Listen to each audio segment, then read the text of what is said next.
It talks about Albert Einstein. Albert Einstein made a statement. He says that I'm not interested in the phenomenon or that phenomenon. Einstein had said earlier in his life, I want to know the thoughts of God.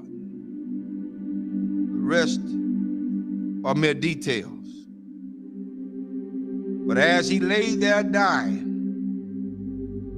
in the Princeton hospital, he must have understood that these were secrets that God was clearly keen to hang on to. You know what the secret is? Love. Love. Love.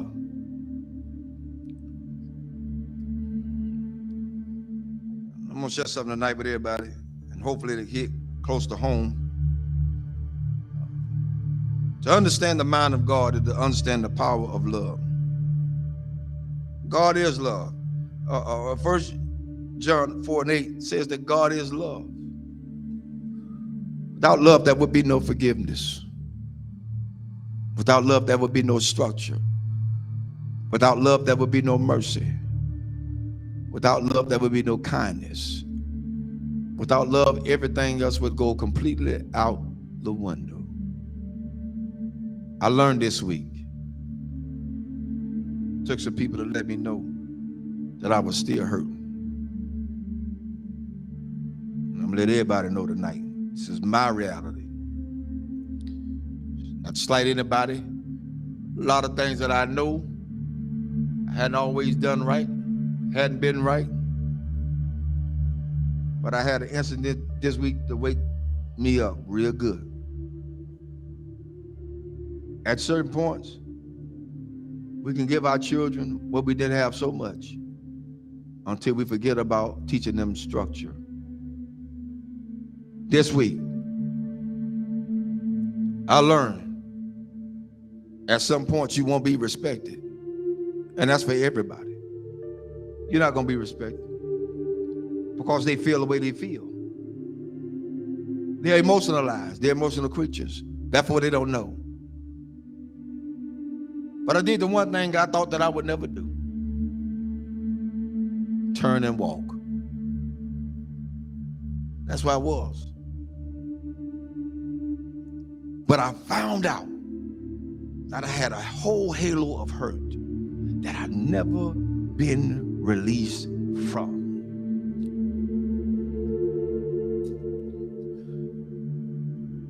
My respect factor has never really been known because I never got it. Never got it. People say they respect you. Say they love you. Where is it? One of the things we got to realize is what we train our children to do, they're going to do it to the fullest extent. If you let them be into your business as adults, then they're going to have all rights and privileges to say what they want to say, not knowing the outcome of what could be. But I learned something.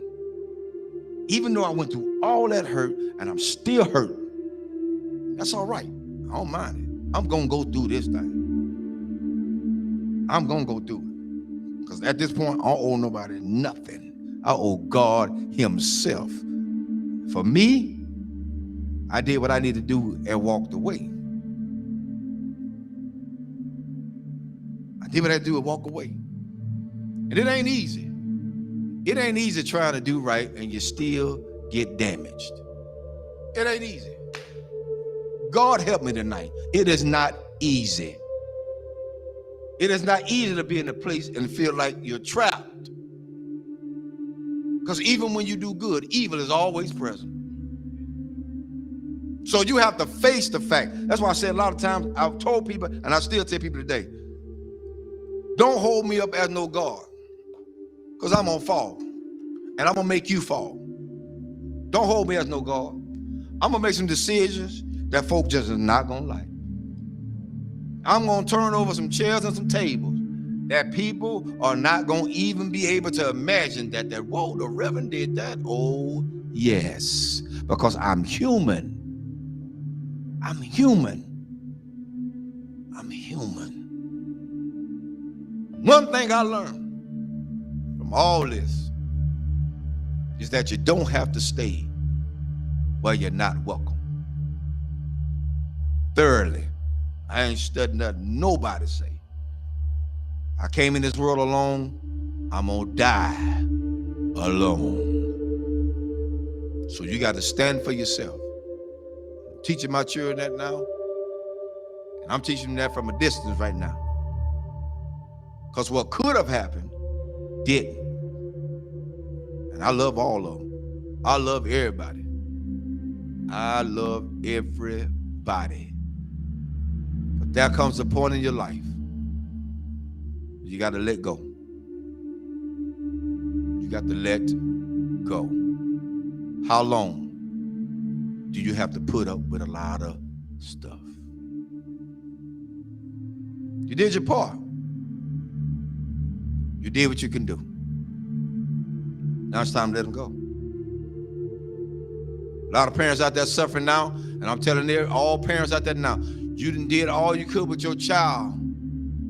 They're in their adulthood. They think they know it all. They done seen the world. They got more sense than you. Let them go. Release them in the Lord's hand. If you get in the way, you get in the way of God's hand. Get out the way. Because whatever God got for them, that's what he's going to get. Well, that's how it is. Children shouldn't be involved in the parents' business. Amen. I'll say it again. Children should not be involved in their parents' business. Whatever go on between those two, that's their problem. Not the children. But the children are affected by it. But guess what? It's up to those parents to sit the children down and talk to them together, not apart. Together. Together. You want to stop a whole lot of confusion?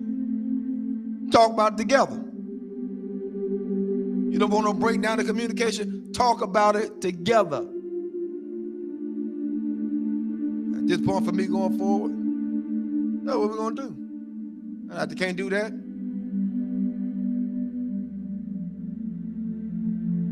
I ain't playing with them. There's a lot you can do. And God help me. I'm strong as an ox. But the Lord is a protector and a shield from everything. And Lord help me, I got the scars to prove it. Cried many a days. But I ain't got to cry no more. My mind's made up.